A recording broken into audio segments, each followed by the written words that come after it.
खुशखबर बघा, महाट्रान्सकोची आता यादी लागायला सुरू झाली वेटिंग लिस्टच्या.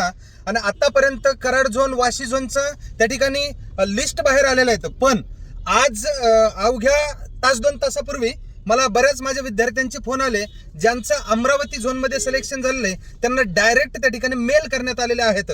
आता बरेच जण विद्यार्थी संभ्रमात आहेत की सर, माझ्यापेक्षा कमी मार्कवाले, माझ्यापेक्षा जास्त रँक ज्याचं आहे त्यांचं नाव यादीत दिसतंय आणि आमचं नाव दिसत नाही. तर विद्यार्थी मित्रांनो, काळजी करू नका. याचं कारण असं आहे की टोटल जे 7 झोन आहेत, रोस्टर प्रमाणे लिस्ट तयार झालेले आहेत, पण एक झोनच्या लिस्ट त्या ठिकाणी आता ते टाकत आहेत. तर काही झोनवाले डायरेक्ट ज्या विद्यार्थ्यांची त्या झोनमध्ये सिलेक्शन झालेलं आहे, अशा झोनवाल्या विद्यार्थ्यांना त्या ठिकाणी डायरेक्ट मेल येत आहेत. त्याच्यामुळं जर तुमच्या पर्टिक्युलर कॅटेगरीचे जे स्टुडंट आहेत, त्या कॅटेगरीमधले मागचे पोरं घेतले तर समोरचे घेतले नाहीत, असे जे संभ्रमात असतील त्यांनी काळजी करायची गरज नाही. तुमचंही लवकरात लवकर जे उर्वरित झोनच्या लिस्ट यायच्या बाकी आहेत त्याच्यामध्ये नाव येईल. तर खूप खूप धन्यवाद.